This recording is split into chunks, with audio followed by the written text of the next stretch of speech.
The coffee was still warm. That was the part that broke Daniel Holt. Not the empty bed. Not the silence in the hallway. Not even the note folded on the kitchen table like a grocery list. The coffee was still warm, which meant she hadn't been gone long, which meant some part of him, some sleeping, trusting, 22-year-old part of him, had been lying right next to her while she packed her bags and chose to leave. He stood in the kitchen of their Columbus, Ohio home in nothing but a gray t-shirt and old basketball shorts, and he stared at that mug like it had answers. It didn't, but the note did. I'm tired of struggling. I deserve happiness. Daniel read it once, read it again, then set it down with the same careful hands that had laid bricks, fixed pipes, coached Little League, and held his daughter through 2 emergency room visits, a broken arm, and the night their dog didn't come home. Those same hands were now shaking. His daughter Amara came downstairs at 7:15.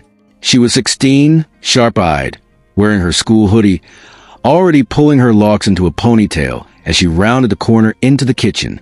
She took one look at her father's face, that stunned, suspended expression like a man who just walked through glass, and stopped cold. "Dad." He couldn't answer. He just nodded toward the note. Amara picked it up. "Read it." Her face didn't collapse the way you'd expect. It went the other direction. Tight, controlled, jaw locking, eyes going flat, and hard the way eyes do when a person sides, in real time, not to fall apart. She set the note down. Where'd she go? "I don't know yet," Daniel said. That was a lie. A small one, because his phone had already shown him exactly where Vanessa had gone, or rather, who she had gone with. His wife of 22 years had walked out of their home and straight into the arms of a 29-year-old man named Brian Thatch, a travel blogger, 6'2", square jaw, 60,000 Instagram followers, and a highlight reel full of beach sunsets and 5-star rooftop bars. Brian Thatch, who had never built a single thing in his life. Brian Thatch, who had been messaging Vanessa for 8 months. Daniel knew because the bank notification had come in at 4:47 a.m., a withdrawal of $41,000 from their joint savings account, the account they had bled into for 22 years. Every overtime shift, every birthday they didn't celebrate, every vacation they postponed, until things calmed down, gone, in one transaction, at 4:47 in the morning. Betrayal doesn't arrive like lightning. It doesn't knock you sideways with some dramatic crash. It arrives like cold water, slow, creeping up the edges of everything you thought was solid, until you realize the ground you were standing on was never ground at all. Daniel Holt had been standing on cold water for years, and just hadn't felt it yet. Amara went to school that day. She didn't want to. She stood at the front door for a long moment, looking back at her father sitting at the kitchen table with both hands flat on the surface, staring at nothing, and she almost turned around. But Daniel looked up and said, "Go." Just that. One word. She went, and the moment the door closed behind her, Daniel Holt dropped his head into his hands and let himself do the one thing he hadn't done in front of her. He cried, not the dramatic, movie kind, the quiet, suffocating kind, shoulders shaking, no sound coming out, the kind that leaves a man exhausted for days and accomplishes nothing except empty out the pressure that would have otherwise cracked something essential. He cried for the money, yes, but more than that, he cried for the version of his life he believed in, the one where he and Vanessa grew old in this house, where Amara brought her own kids here for Thanksgiving, where the hard years were supposed to mean something because they were building towards something. He cried for the lie that had been living inside his own home for 8 months. Then he wiped his face, stood up, and called his brother. Reggie Holt arrived in 40 minutes. He was 3 years older than Daniel, wider through the shoulders, and had the kind of face that didn't do much hiding. He read the note. He looked at the bank statement on Daniel's phone. He set the phone down on the table very slowly. She took it all? Every cent. Reggie was quiet for a long moment. Then, does Amara know? She saw the note, not the account. "We need a lawyer." Daniel nodded. "Today, Daniel. Not next week. Not when you feel better. Today." "I know." "And that house," Reggie pointed at the ceiling, the walls, the whole structure around them. "Whose name is on it?" Daniel looked at him. Mine, he said. Always been mine. Dad left it to me before the wedding. Vanessa's name was never on the title. Reggie exhaled slowly. Something shifted in his expression. Not relief exactly, but a particular look of a man who has just realized that while everything seems destroyed, one piece of the foundation is still standing. Then you have something to work with, Reggie said. Meanwhile, 400 miles away, at a resort in Scottsdale, Arizona, because of course it was Scottsdale, Vanessa Holt was standing on a sun-drenched balcony in a new sundress she'd bought at the airport, watching the desert horizon turn amber and gold, and telling herself she had never felt more free in her life. Brian stood behind her, arms draped over her shoulders, pressing his lips to the back of her neck. This is just the beginning, he murmured. Cabo next, then Bali. Vanessa laughed. A new laugh, lighter than the one she used at home, more performative, the kind of laugh a person practices when they're auditioning for a different version of themselves. She believed him. You have to understand that about Vanessa, because it would be easy to hate her right now and leave it there. But the truth is more uncomfortable than that. Vanessa Holt was a woman who had spent 22 years feeling invisible. Not abused, not neglected, exactly, but unseen. Daniel worked. She worked. The bills got paid. Amara grew up. Time passed. And somewhere in the passage of that time, Vanessa had convinced herself that invisible meant unloved. That routine meant she had settled. That Brian Thatch, with his camera and his Instagram sunsets and his smooth, practiced attention, was proof that she was still worth something. She wasn't wrong about wanting more. She was catastrophically wrong about how she went looking for it. Back in Columbus, something the internet never shows you was happening. Vanessa had posted photos. Of course she had. The resort pool, the sunset dinner, Brian laughing at something off camera, her new sandals on white tiles. And the comments came. Good for her. Life is short. She finally left that boring man. Daniel always looked miserable anyway. Queen behavior. Amara found them on her lunch break. She sat in the school cafeteria with her phone under the table and read every comment with the focus of someone memorizing something important. Not because she was hurt, though she was deeply, but because she was building something in herself right then. A kind of cold, clean certainty. She didn't respond to a single one. She put her phone away, finished her sandwich, went to fifth period. But that night, after dinner, after she and Daniel ate reheated pasta in near silence, and he told her about the lawyer appointment, and she told him she'd picked up extra hours at the coffee shop where she worked weekends, she came and sat across him at the kitchen table. Dad, yeah, you're not going to say anything bad about her, are you? It wasn't really a question. She'd already figured out the answer, but she needed to hear it. Daniel looked at his daughter for a moment. No, he said. Why not? Because you're still her daughter, and that's not something I get to take from you. Amara stared at him, 16 years old, and she was looking at her father like she was seeing him for the first time, like the man who coached Little League and fixed the downstairs toilet and always burned the edges of his grilled cheese. Like that man had just revealed a dimension she hadn't known was there. She didn't say anything. She went to her room. She locked the door, and she cried harder than she had all day. 3 weeks passed. Vanessa's post kept coming. Cabo delivered on Brian's promise. Turquoise water, a catamaran, a sunset that looked engineered for maximum envy. She bought jewelry. She bought shoes. She posted a reel of herself dancing on a rooftop bar, and it got 4,000 likes. And every single like felt like a hit of something that was slowly becoming less effective. Because here's what Brian Thatch had not told Vanessa Holt before she emptied a bank account and blew up her entire life. He did this for a living, not the travel blogging. That was barely breaking even. What Brian Thatch actually did, the thing that funded his lifestyle between women, was find himself a generous companion.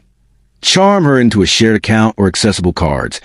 Travel until the money was almost gone and then disappear. He was very good at it. He'd done it 4 times. The shift was subtle at first. He started asking Vanessa to cover just this one bill because his card was having an issue. Then the rooftop bar was her treat. Then the shopping trip where he picked out a watch that cost $800, and looked at her with those particular eyes and said, "You always take care of me." Vanessa paid for the watch and felt strangely hollow doing it. Back in Columbus, Daniel sat across a desk from a lawyer named Petra Voss, sharp, precise, with the energy of someone who had seen every variety of human terrible and was no longer surprised by any of it. The savings account was joint, she said. She had legal access. There's limited recourse on the withdrawal itself. I know. The house, however, Petra paused, pulling up documents on her screen. The house is different. Inherited property. Your name only. Never added to a marital estate. In Ohio, that holds. She has no claim. Daniel nodded. Divorce on ground of abandonment and financial misconduct. We file, we serve her, we move forward. Petra looked at him over her glasses. She may contest. She can try, Daniel said. Reggie, sitting in the chair beside him, said nothing, just crossed his arms and nodded once. Vanessa did not notice the divorce papers at first. She blocked Daniel's number in week 1. Blocked Amara's number 3 days later, after a brief call which Amara had said nothing at all and the silence had felt worse than screaming. She'd blocked the house number. She'd blocked Reggie. She was living freely. That's what she told herself. She was living freely until the morning. 6 weeks into the trip, Bali, a villa with a private pool, when she woke up and Brian's side of bed was not just empty, but bare.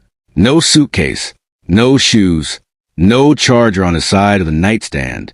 She sat up, looked around the room, walked to the bathroom, walked to the terrace, called his name once into the warm, indifferent Bali air, then went back inside and opened her jewelry case.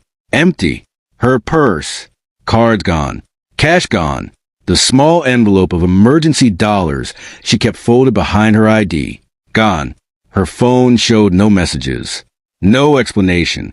His Instagram, the one with 60,000 followers and all those sunset photos, had been made private overnight. She searched his name. Found nothing. It was as if Brian Thatch had existed only as a performance, and when the performance ended, he simply stepped off stage and became someone else entirely. She sat on the edge of the bed in that beautiful Bali villa and did not move for a very long time. The pain of the catastrophic mistakes that hits Vanessa in that Bali villa is real. The humiliation is real. The fear of what comes next is absolutely real. She destroyed something good. She is now paying for it in a currency she never anticipated. Both of those things are true. The question is what she does next. She called the front desk. The villa was paid through tonight.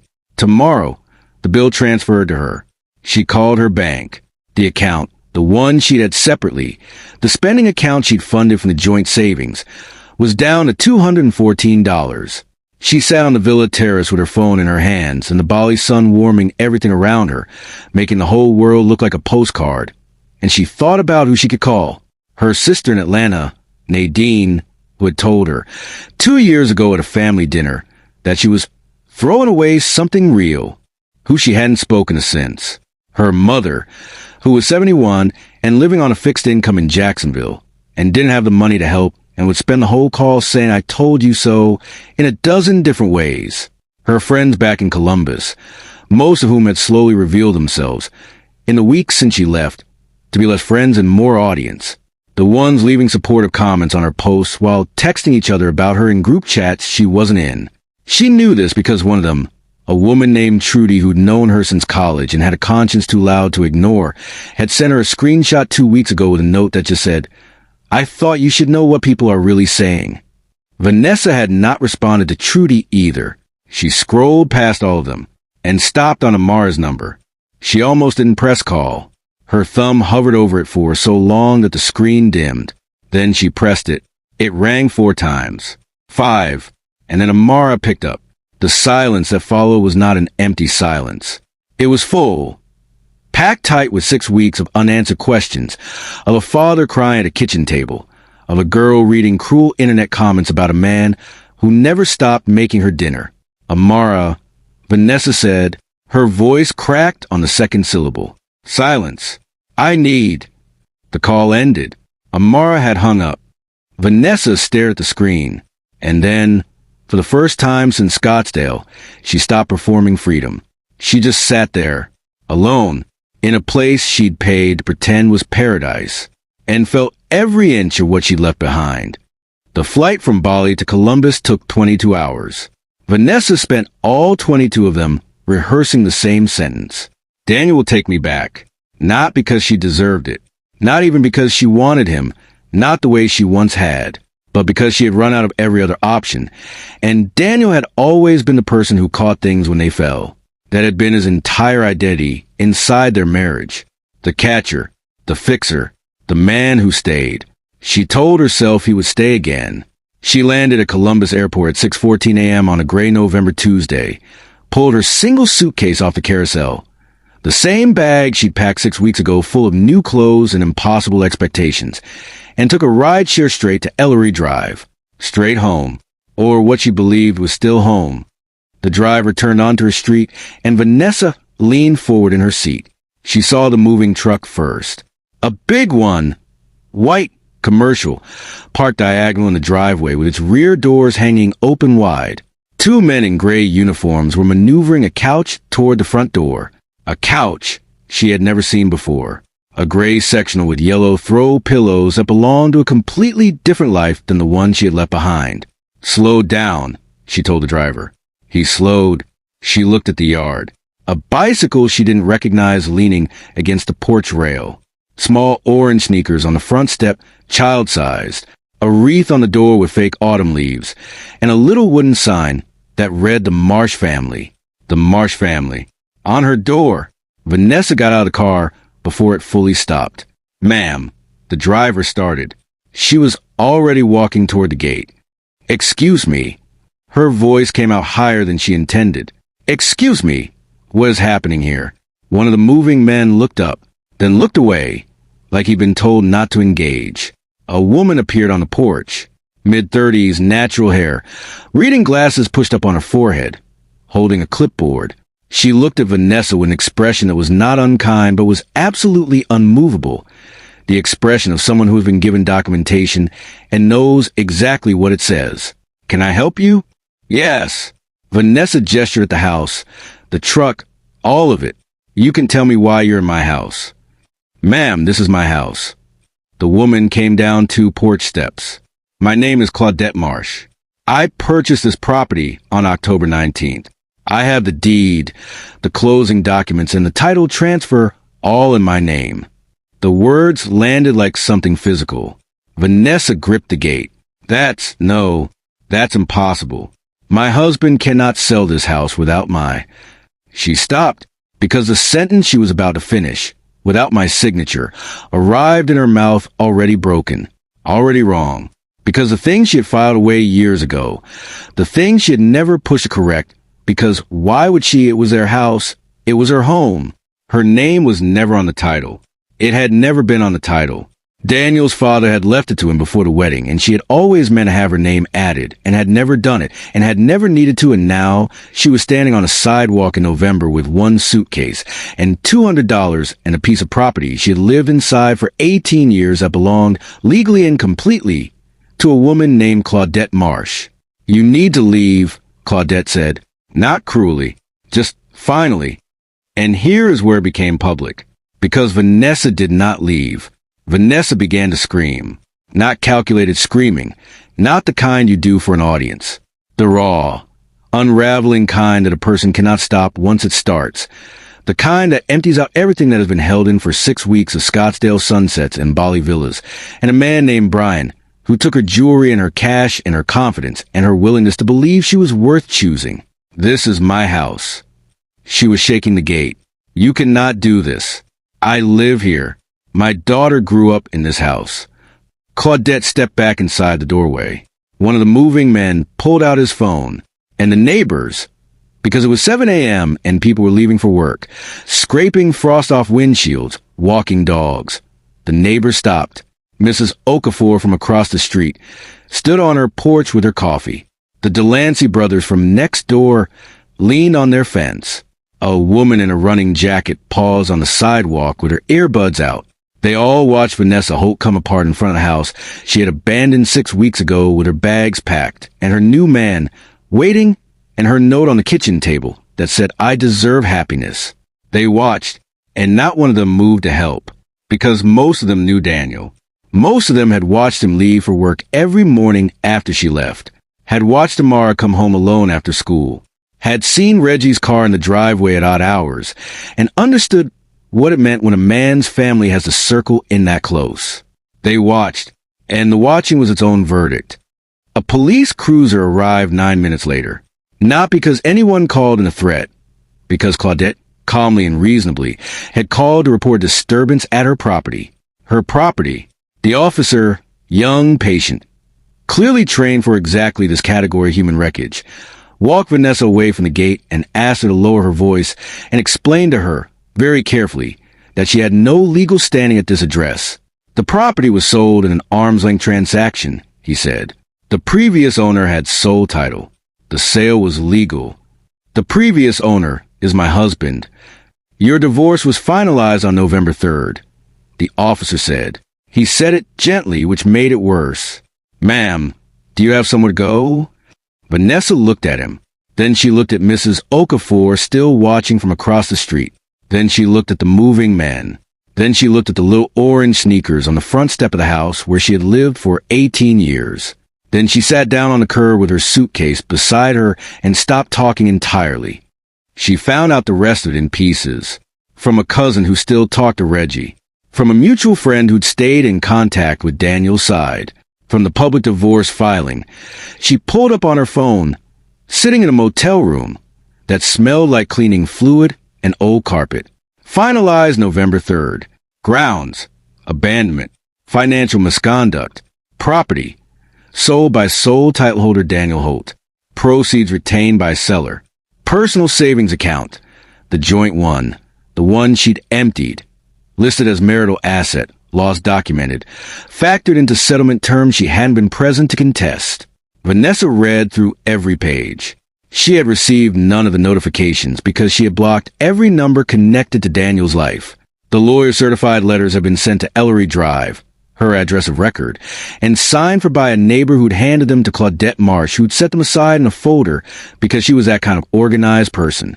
Everything had happened exactly as it was supposed to happen. Legally. Cleanly. Without her. Because she had removed herself from every channel through which reality might have reached her. She had blocked her own life. She called Amara. The phone rang. And rang. And rang. No voicemail. The box was full or set to reject unknown numbers. And the call ended with a 3-second silence, and then nothing.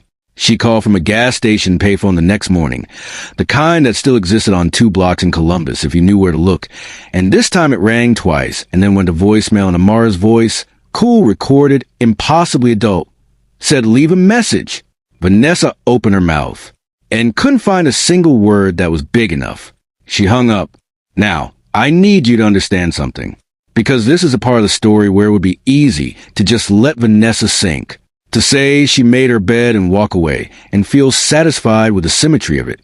But here's what nobody talks about when they talk about karma. Karma doesn't fix anything. It just balances the scale. And a balanced scale still has weight on both sides. Daniel still lost 22 years. Amara still lost her mother. The money is still gone. The house on Ellery Drive still has someone else's name on the mailbox. Karma arrived, and nobody on either side of it felt particularly good. That's the honest version.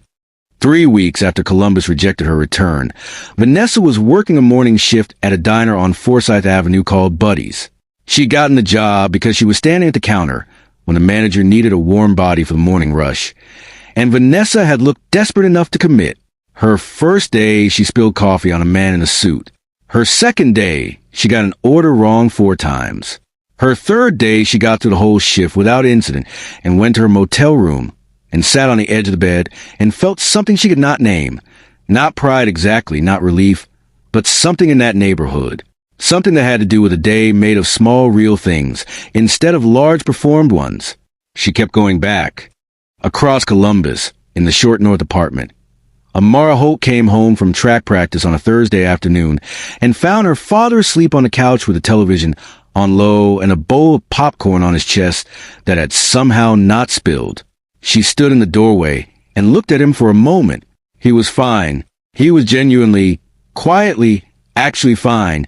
And this remained, weeks later, the thing that moved her most when she let herself think about it. Not the house. Not the money. Not even Brian the travel blogger getting his in Bali. The most remarkable thing about this entire story was that Daniel Holt, having been gutted by the person he trusted most, had come out the other side lighter, like he'd set something down.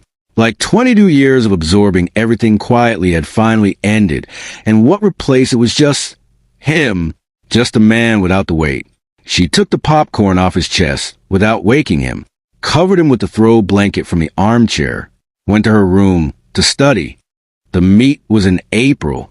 Columbus North High School, 400-meter final. 8 girls on the track. Amara Holt in lane 5, shaking out her hand the way she always did in the 30 seconds before the gun, the way that looked like nerves to everyone watching, but was actually her body's signal to itself.